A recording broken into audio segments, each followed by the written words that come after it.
Aš linkęs būčiau sakyti, kad tai yra nebaigta statyba, nes apdailos elementų mūsuose vadinamos dalinėje apdailoje vargu ar galima rasti. Tai yra tik tai pilkos tinkuotos sienos.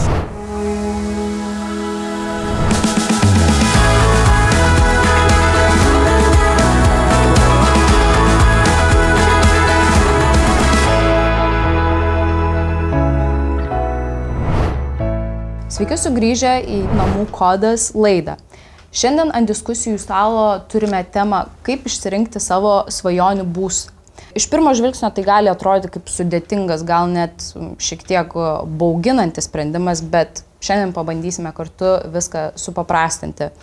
Aptarsime, kas iš tikrųjų yra svarbu, kokius klausimus verta savo užduoti ir kaip nepasiklysti tarp pasirinkimų. O šiandieną vėl turiu mūsų ypatingai svečią Remigijų. Ir primenu iš dar pirmosios laidos, kas nežiūrėjote, būtinai pasižiūrėkit, kad Remigijus yra NT rinkos ekspertas su daugiau nei 20 metų patirtimi ir šiandien sėkmingai vadovaujantis Bonava Lietuva. Tai labas, Remigijau.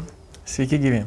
Ir iš karto noriu pradėti. Tai šiais laikais dauguma pirkėjų renkasi įsigyti dar nepabaigtą ar dar net nepradėtą statyti būstą. Ką reikia žinoti renkantis būstą iš brėžinio? Kaip, pavyzdžiui, pasverti tą kokybę ir išvengti nusivylimo? Na, iš viso norėčiau pasakyti, kad sveikintinas sprendimas įsigyti iš anksto, todėl kad tokiu atveju pirkėjui atsiveria didesnės galimybės. Didesnės galimybės įsigyti būstą pigiau, pasirinkimo laisvė ir laiko pakankamas kiekis įvertinti būsto kokybę, lokaciją, savo poreikius ir taip toliau. Dar reikėtų atkreipti dėmesį, kad tokiu atveju įsigijant būstą nereikėtų aklai vadovautis tik tai brėžiniu.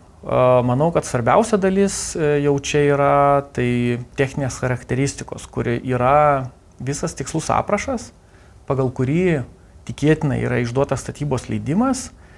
Na ir reikia įvertinti visų medžiagų specifiškumą ir kokybę. Tai yra, iš ko tas namas bus tvertas.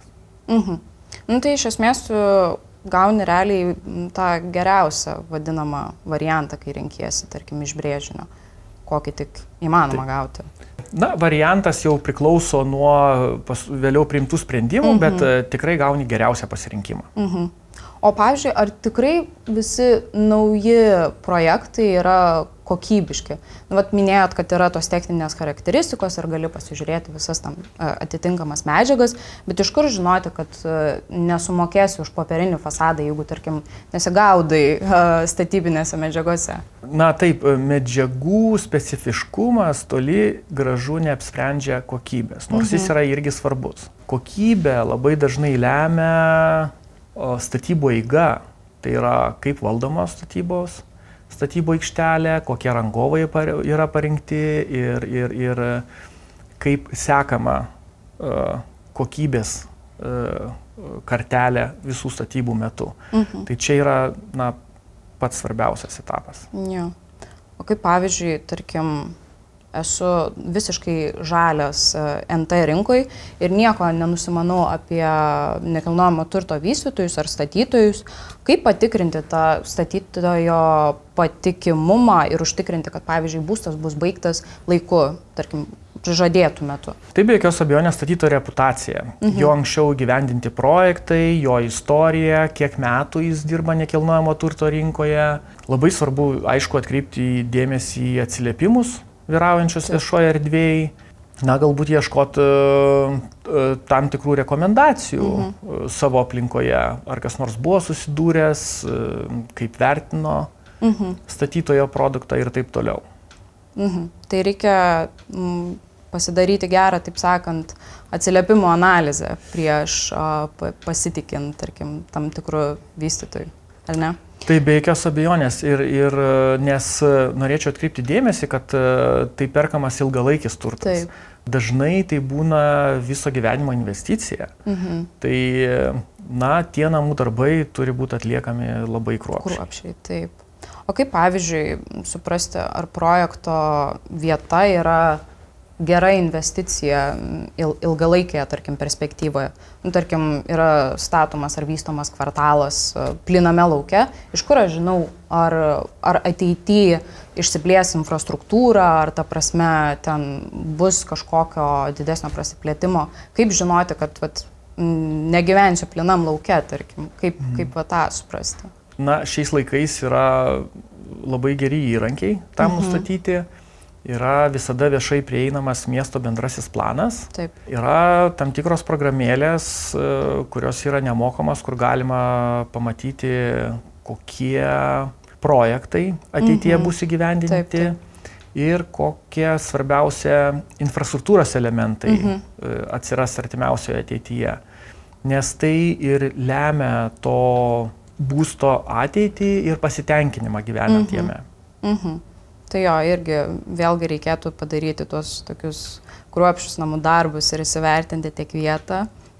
Tai, o pavyzdžiui, gerai, ten tarkim yra statomas projektas ir yra dažnai kalbama apie bendruomeniškumą, apie tą tokią palankę kaiminystę, o kaip įvertinti kaiminystę ir bendruomenę, jeigu projektas yra tik statomas. Tu nežinai, pavyzdžiui, su kokiais kaimynais tu susidursi po to jau, kai projektas bus pabaigtas. Na, be jokios abejonės, šitą dalyką mes tik galime nuspėti.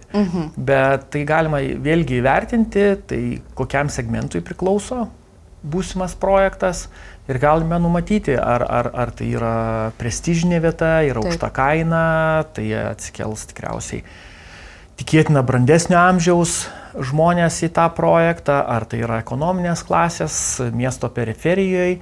Tai reikia tikėtis jaunų šeimų, jaunimo, investuotojų, kurie vėliau išnuomos tą būstą ir pagal tai galima tik tai nuspėti, bet tiksliai numatyti tai vargu ar įmanoma. Nu, aš irgi taip manau, kad kaimynų kaip ir tėvų nepasirinksi, tai ta prasme jau čia yra kaip ir pačių gyventojų valiai susibendrauti ir sukurti tą tokią bendruomenė ir jaukia aplinka, kad visiems būtų gerai gyventi. Kokie yra svarbiausi aspektai renkantis būsto planavimą? Ar verta pagalvoti, tarkim, apie didesnį kambarių skaičių ateityje, bet pavyzdžiui, dabar pas mane poreikiai yra maži, todėl man užtenka tam tikros kvadratūros. Ar verta žiūrėti į priekį? Vienareikšmiškai reikia žiūrėti į priekį, nes, kaip ir minėjau, tai yra gyvenimo investicija arba viena iš didžiausių gyvenimo investicijų ir vadovautis šią dieną, nebūtų labai sumanu. Reikia įvertinti savo poreikius šiai dienai, kokie planai yra ateityje, koks šeimos statusas ir ką mes planuojame daryti. Tai, visada, jeigu leidžia galimybės, aš rekomenduočiau įsigyti kuo erdvesnį būstą, tai yra su didesniu miegamųjų skaičiumi. Nes tai išspręsime ilgalaikius poreikius tokiu atveju. Tačiau neretai galimybės to neleidžia, tai vėlgi, jeigu artimiausius 5 metus neplanuojama šeiminės padėties pasikeitimas, vaikai ir taip toliau, tai tikrai galima pradėti ir nuo mažesnio būsto. Supratau. O pavyzdžiui, kaip reikia taisyklingai susistatyti tuos prioritetus, kai renkiesi būstą? Tai pavyzdžiui, kas yra blogiau, gyventi be balkono ar be parkingo vietos? Kas dabar šiais laikais yra labai aktualu, abu dalykai tie. Tai kaip susidėlioti tuos savo prioritetus, kuriuos tu, tarkim, nori turėti savo svajonių būste? Na, tai teisingai, balkonas, parkavimas, drabužinė galbūt atskira ir taip toliau, virtuvės dydis. Čia žmogus jau sprendžia pagal savo gyvenimo būdą. Jeigu jis juda su viešuoju transportu ir neketina įsigyti nuosavo automobilio, jam yra patogu ir jis nejaučia dėl to didelių problemų, tai žinoma, tada balkonas laimi prieš parkavimą. Tačiau dažnu atveju reikia įvertinti, gali žmogus galvoti, kad mano darbas yra šalia, tačiau taip jau nutinka, kad karjera pasikeičia, darbai yra keičiami ir buvusi darbovietė šalia naujos karjeros perspektyvos ir nauja įmonė jau gali atsirasti visai kitam miesto gale. Tai vėlgi tą reikėtų labai atsargiai įvertinti. Jo, dabar kaip pasakėte apie drabužinę, tai tikrai labai norėčiau iš tiesų. Jo, bet dažniausiai žmogus mėgstantis gaminti visada norės erdvesnės svetainės ir virtuvės. Žmogus mėgstantis kaupti daugiau daiktų, puoštis, jam svarbus drabužinės erdvė. Čia kiekvienas turi susidėlioti tą savo, manau, prioritetų sąrašą. Kokios erdvės yra jiems aktualiausios ir kas yra svarbiausia turėti. Ir manau, nuo to reikia jau eiti ir žiūrėti, ar ne, kokio būsto norima, tarkim, įsigyti. O pavyzdžiui, dabar šiais laikais galima įsigyti būstus ir su pilna apdaila, kas yra, kaip ir tikrai labai patogu, bet pavyzdžiui, kokie yra minusai ir pliusai, perkant su daline ar pilna apdaila. Ar net, pavyzdžiui, yra tokių variantų, kur net apstatyti baldais yra butai nauji. Tai kokie būtų pliusai ir minusai dalinės ir pilnos apdailos? Jeigu pirkėjui iš esmės yra priimtini tie apdailos variantai ir netgi su tam tikrais kompromisais, jis jos priima taip, kad jis gali jais naudotis ir gyventi, tai vienareikšmiškai pilna apdaila turi praktiškai tik tai privalumų. Trūkumų sunku išvelgti. Dar norėčiau kvestionuoti tos dalinės apdailos sąvoką. Aš linkęs būčiau sakyti, kad tai yra nebaigta statyba, nes apdailos elementų mūsuose vadinamos dalinė apdailoje vargu ar galima rasti. Tai yra tik tai pilkos tinkuotos sienos ir betoninės grindys. Tai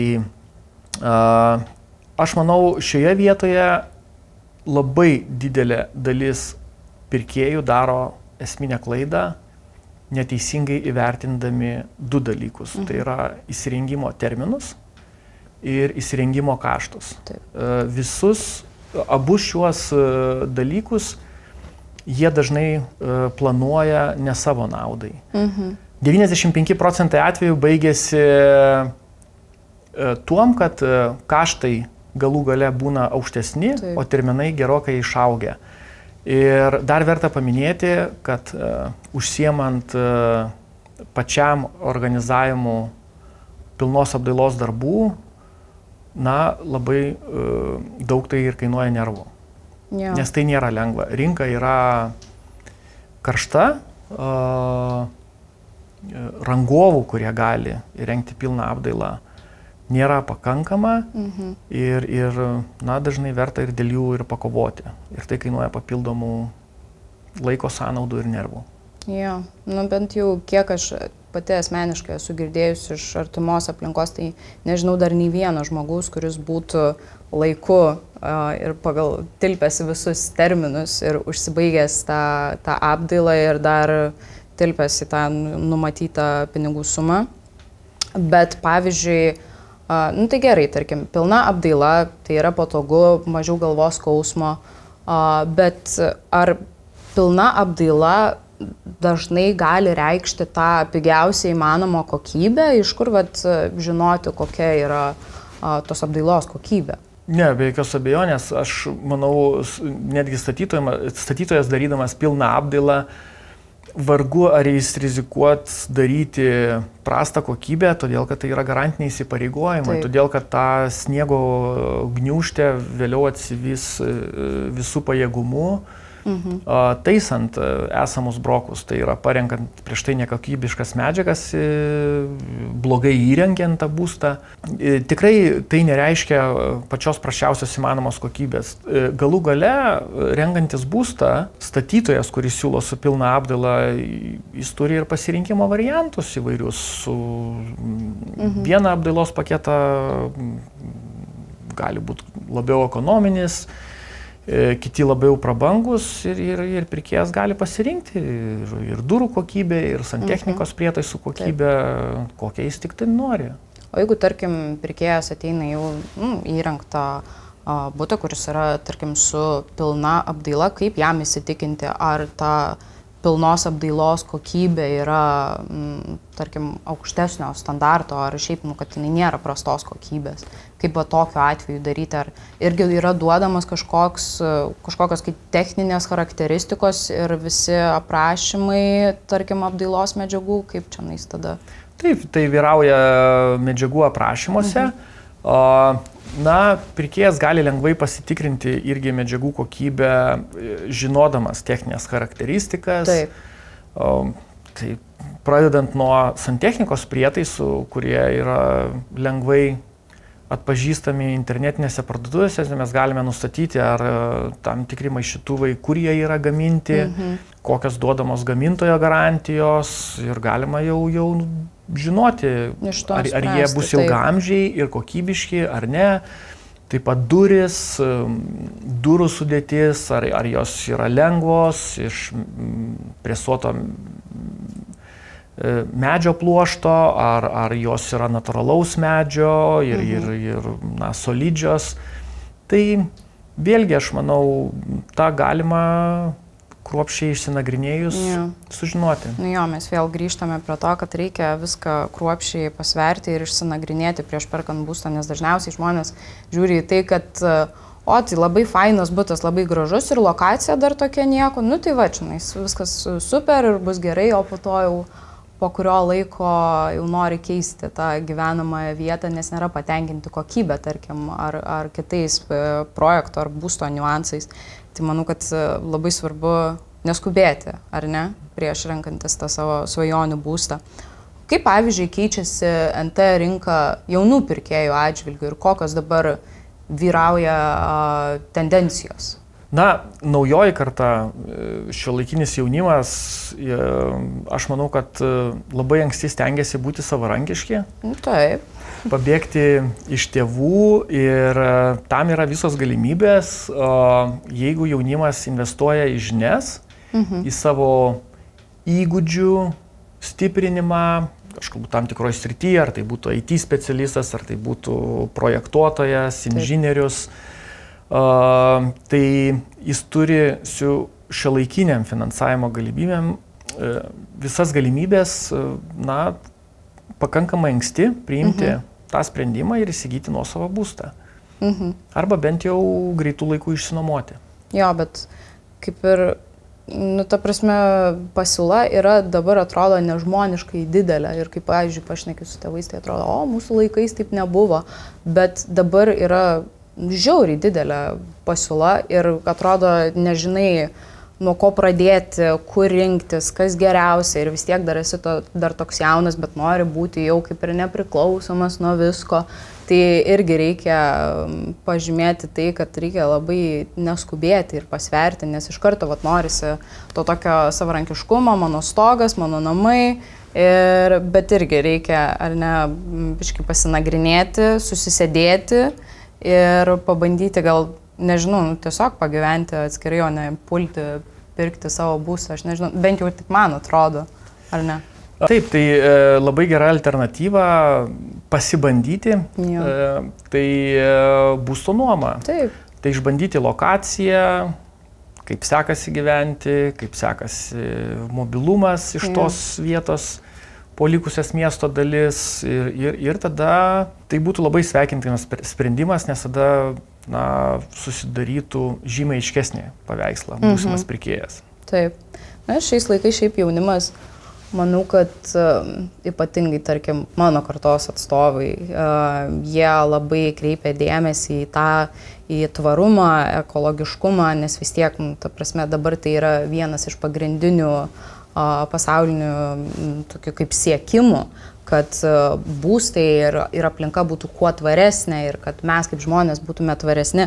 Ir kaip, pavyzdžiui, kaip tvarumas gali paveikti tą būsto pasirinkimą? Ar iš viso verta investuoti į tos žalesnius, tarkim, projektus, kurie yra tvarūs, bet tuomet, kai, tarkim, jeigu nori investuoti į tą žalį ir tą tvarų projektą, jisai dažnu atveju būna šiek tiek brangesnis. Tai ar tvarumas lygų prabangai, pavyzdžiui, šiais laikais yra?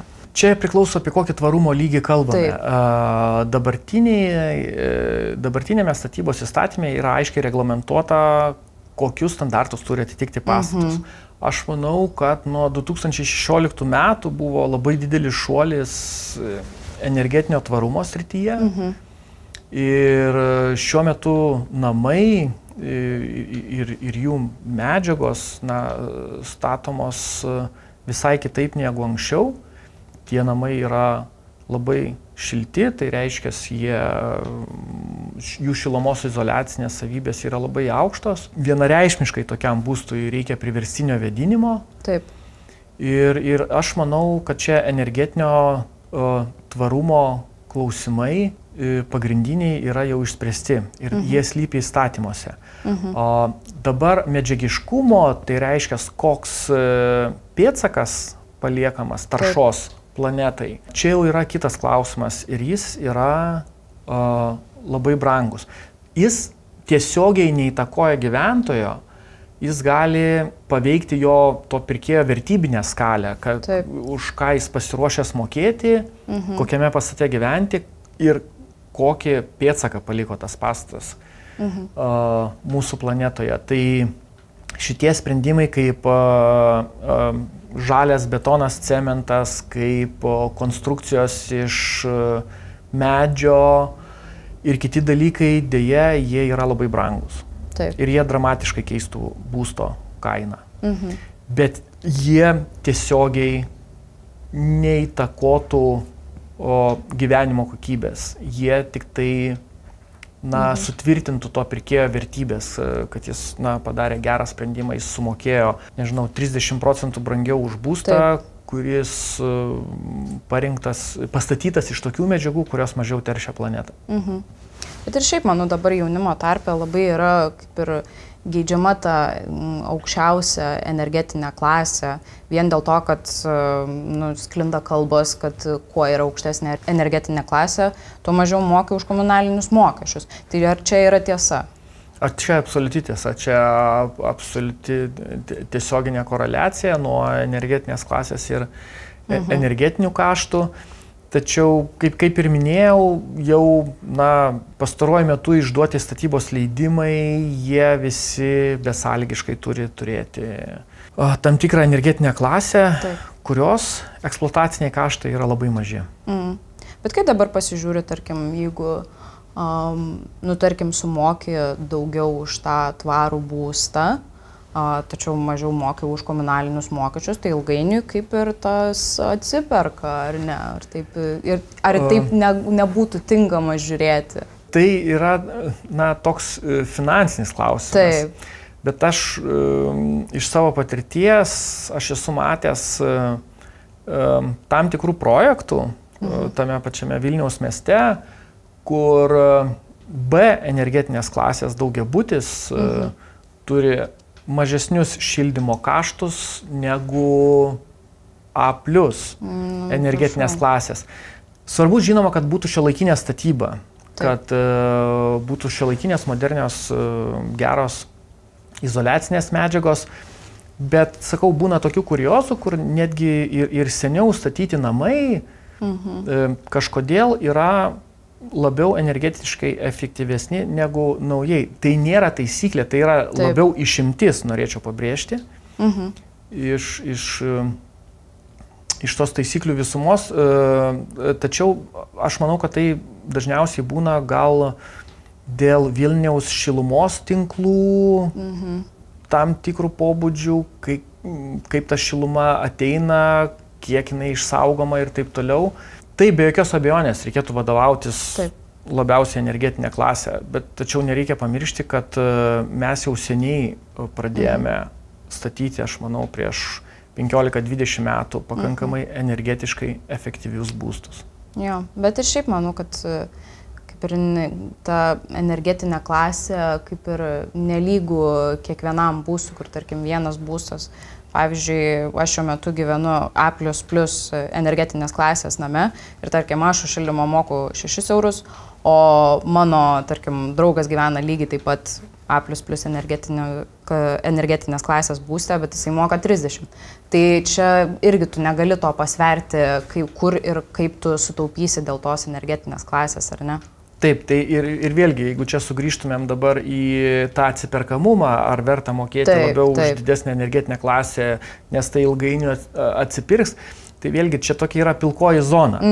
Nors dažniausiai ta taisyklė vyrauja, kad didesnė energetinė klasė apsprendžia mažesnius kaštus, tačiau reikia va čia žiūrėti į konkretų būstą. Ja. Ir vėlgi čia patarimas, reiškia, įsigijant būstą, tai jeigu būstas yra juo labiau pastatytas, tai vertėtų pasidomėti konkrečiai pačiam potencialiam pirkėjui, pažvelgti į šildymo pastarųjų 12 mėnesių sąskaitas ir įsitikinti, ar tas namas, būtent tas namas yra tikrai labai energetiškai efektyvus. Jo, šitas irgi labai svarbus momentas.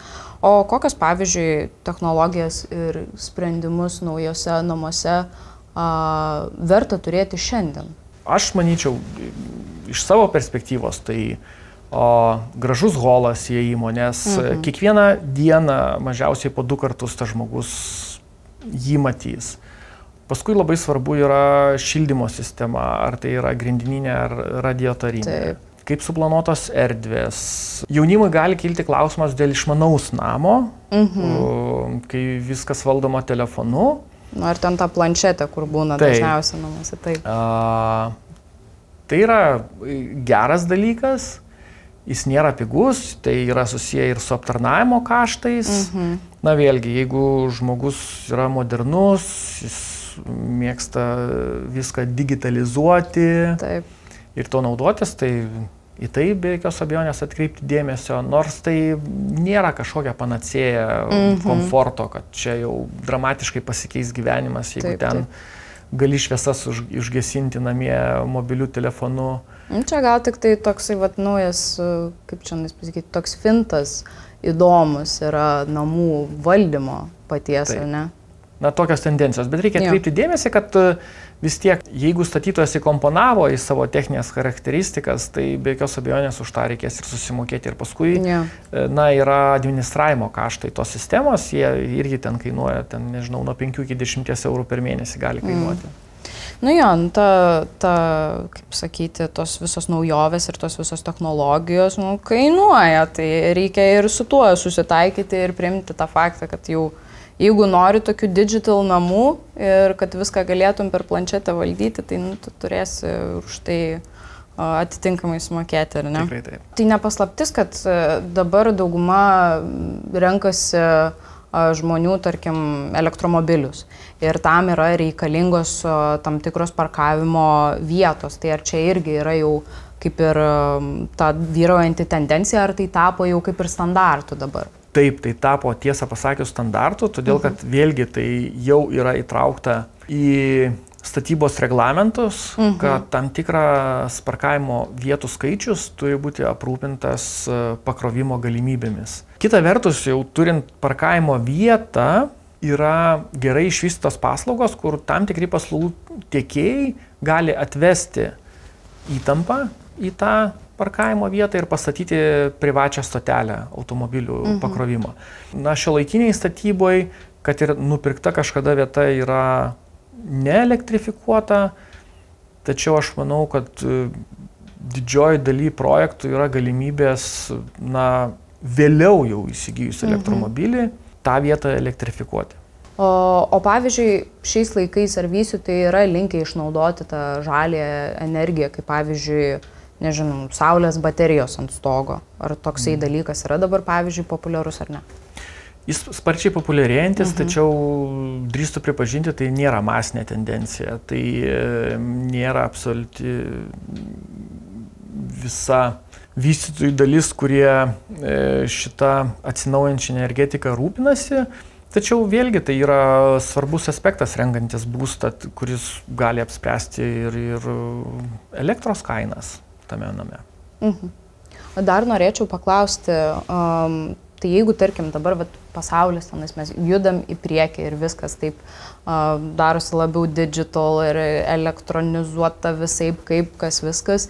Ir nepaslaptis, kad to elektromobilių parkavimo, tenais ir įkrovimo stotelės šiuo metu būstuose kainuoja žymiai daugiau negu paprastos, tarkim, parkavimo vietos. Ar bus kada nors ateityje taip, kad, tarkim, tos kainos susilygins, kadangi poreikis elektromobiliams, tarkim, išaugs ir aišku, dabar dar jie yra kaip tik skatinami, nes vis tiek tai yra ir ta pati tvarumo tema yra užkabinama su šituo. Tai ar, pavyzdžiui, susilygins kainos, ar visą laiką bus taip, kad jeigu nori tvariau, tai turi mokėti brangiau? Jeigu nebus subsidijuojama tokios parkavimo vietos, tai vargu ar jos gali susilyginti, nes tų parkavimo vietų įrengimas kainuoja papildomus kaštus. Ir čia noriu pasakyti, kad tie kaštai nėra maži. Tai yra, turi būti atvesti per šachtas, per įvairias vietas labai brangus kabeliai, pastatoma stotelė ir taip toliau. Tie dalykai, na, jie kainuoja. Tai aš manau, kad susivienodinimo galimybės tik tai tuo atveju, jeigu kažkas tai papildomai subsidijuotų. Taip, jeigu bus kažkoks pastumėjimas kitas. Taip, Remigijau, o ką, pavyzdžiui, pardavėjai nutyli, kai pasirašinėjai sutartį, tarkim, kur gali slypėti spąstai, kai įsigyji būstą? Klasikinis, tikriausiai dažniausias atvejis neatskleidžia visų ateities planų. Tai reiškia, ar gali dar nebūti, na, tarkim, perkamas būstas kažkokioje erdvėje, kur dar nėra visa užstatyta ir gali statytojas sąmoningai meluoti, kad, na, va, jums ir bus toks vaizdas visada į laukus, krūmus, miškus. Na, miškų, tiesą pasakius, griežtai draudžiama kirsti ir tikrai vargu, tai vargiai įmanomas dalykas šiais laikais, todėl kad tai yra atsakinga visuomenė ir dabar valstybės institucijos labai saugo medžius. Tačiau gali sąmoningai nutylėti apie ateities planus, nors jis jau aiškiai žino, gali sąmoningai nutylėti, nes statytojas geriausiai žino, kokie ir konkurentai aplinkui įsigyja sklypus ir pasiruošia vystyti. Tai žinodamas, na, siekdamas sudominti pirkėją. Be jokios abejonės, ypatingai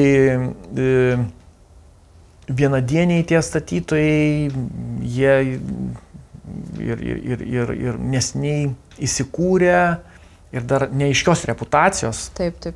Irgi gali būti linkę, na, meluoti apie medžiagų kokybę, apie pastato kokybę, pabrėždami tas sritis visiškai nepagristai, kad neva tai bus labai gerai arba kokia bus labai graži laiptinė, o kai pastatomas namas, mes pamatome net, na, ten,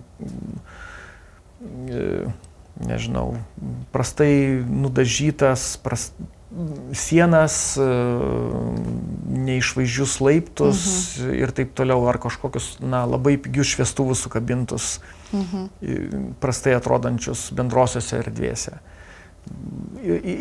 Na ir kiti dalykai gali. Nes dažnai pirkėjas žiūri į tą erdvę, kuri yra už jo buto durų. Taip. Tai viskas tai yra svarbiausia ir mes čia akcentavome, kaip svarbu pasidaryti namų darbus. Jo. Tačiau va čia galėčiau papildyti, kad reikėtų pasidomėti ir bendrasias erdvės, nes pro jas mes grįžinėsime pavargę iš darbo, pro tas erdvės ir be jokios abejonės apie namo aplinką, tai reiškia, kokie bus augalai vyraus, koks apšvietimas, kokie medeliai ir krūmai bus pasodinti, gėlynai, žaliosios zonos, tai na, čia dažnai statytojai apsimeluoja, tai reiškia, galbūt jie ir nuoširdžiai planuoja, kad tai bus, bet galų gale nusprendžia daug ko atsisakyti ir ten pakloti betoninės trenkeles su, na, kažkokia laukinė veja. Bet tai, nu, ta prasme, o čia pavyzdžiui yra legalu, jeigu, tarkim, yra surašyti visokie tokie punktai į sutartį, kur žadama tenais ir nežinau, ir žaliuojantis gerbuvis, ir sutvarkyta aplinka, ir ten, tarkim, supynės, o tada ištiesia betoną. Tai yra svarbu, kad tai būtų įtraukta į sutartį, nes jeigu prieš pasirašant sutartį yra tam tikri pažadai. Taip. Reikėtų pasistengti, kad tie pažadai atsigultų raštu į sutartį, nes paskui yra labai sunku įrodyti, kas buvo tartasi, kas buvo pasakota ir taip toliau. Tai be jokios abejonės, tai gali iš čia kilti teisinės pretenzijos, jeigu tai, kas įrašyta į sutartį ir patvirtinta abiejų šalių, vėliau tai nėra įgyvendinama. Jo, tai aš irgi manau, kad reikėtų atidžiai tą sutartį perskaityti, nes čia nėra kaip, nežinau, Ikėjos baldų instrukcija, kur praverti ir viskas aišku, bet čia jau turiu išsistudijuoti ir pasižiūrėti, kad, jau tikrai kiekvienas žadamas punktas būtų įtrauktas, nes, tu to ir tikiesi, tokie yra tavo lūkesčiai.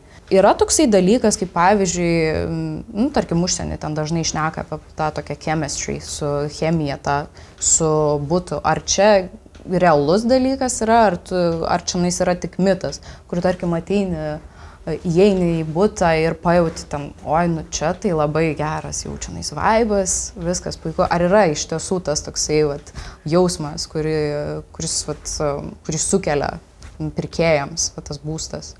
Taip, tai yra netgi įvairių tipų jausmai. Tai yra vaizdas, yra ir kvapas, ir garsas. Taip. Ir ta visa jausmų visuma sukelia teigiamus potyrius arba gali atgrasyti nuo įsigijimo. Tai yra svarbu, tai vėlgi dar viena tokia priežastis, kodėl būstą būtinai reikia apžiūrėti ir galbūt ne vieną kartą prieš perkant. Aišku, čia negalioja iš brėžinių, bet iš brėžinių perkant, kaip mes minėjom, kad tai yra sveikintas dalykas dėl pasirinkimo galimybės ir įsigijimo kainos, galima nuvažiuoti į vietą ir pajausti, ar toj vietoj ir atsistoti tam tikroj lokacijai, kur tavo būsimo būsto bus langų orientacija ir pajausti, ką tu matysi pro tos langus, ką tu jausi. Tu šiais laikais gali pasivaikščioti, kaip sakyti, interaktyviai savo bute tam tikram 3D modelį, kur, tarkim, gali pabūti ten savo bute, pasižiūrėti, kaip kinta saulė, šviesa ir ta tėkmė. Ir aš manau, kad tai irgi duoda kažkokią, tai suteikia kažkokį tai jausmą pirkėjui, jiem čianais jų namai yra ar ne visgi. Taip, be jokios abejonės, tą vertėtų. Ir čia yra tam tikros rizikos, jeigu pirkėjas tuo metu dirba arba studijuoja užsienį ir prašo brokerio arba to pardavėjo, statytojo atstovo nupasakoti, tai čia kyla tam tikros rizikos, kur paskui tie lūkesčiai, kurie buvo susikurti naudojantis interneto pagalba, jie nėra išpildomi. Jo, taip irgi gali būti. Tai visada nereikia pasitikėti, aišku, iki galo tom technologijom, lygiai taip pat kaip, pavyzdžiui, su to pačiu dirbtiniu intelektu. Ta prasme, tai vis tiek, bet realiausias jausmas, kurį tu gali suprasti ir pajausti, yra jau kai tu realiai ateini į tą butą, ar ne, ir pasimatuoji, kaip, tarkim, pajauti, kaip sakėt, ten tuos visus ten kvapas, garsai, vaizdai, taip toliau. O kaip, pavyzdžiui, gerai, tarkim, aš esu pasiruošęs įsigyti būstą, ar dabar, ar, tarkim, artimiausių metų, bijau aš priimti tokius sprendimus. Kaip kovoti su sprendimų baime? Tarkim, bijau, kad, gerai, čia šitas laminatas atrodo visai nieko pasimti į tą pilną apdailą, bet tai šitas gal gražesnis ir patvaresnis. Kaip susidėlioti ir tuos prioritetus ir įveikti tą sprendimų baimę, nes aš manau, kad kiekvienas pirkėjas yra lydimas to, kur knibždinčio balso ausyse, kur sako, kad reikėjo rinktis tą kitą, reikėjo čianais tą vietą šitą. Kaip susitvarkyti ir susikalbėti su savimi? Čia toks labiau psichologinis klausimas. Aš ne psichologas, bet psichologai sako, kad su baimėm reikia kovoti einant į jas ir priimant tos iššūkius. Bet mes ne apie tai. Svarbu, galima įvertinti, kas atsitiks, jeigu mes nepriimsime sprendimo šiandien arba nepriimsim dar ilgą laiką. Gali būti, kad būstas vėl pabrangs, gali būti, kad to būsto, kurį mes nusižiūrėję, jo neliks ir gal tai bus sukels didesnių pasiekmių. tam potencialiam pirkėjui. Tai vėlgi reikia įvertinti visas rizikas. Galima pasikonsultuoti su draugu, su specialistu. Aš manau, kiekvienas gali savo aplinkoje rasti artimesniai ar tolimesniai žmogų, kuris galėtų patarti,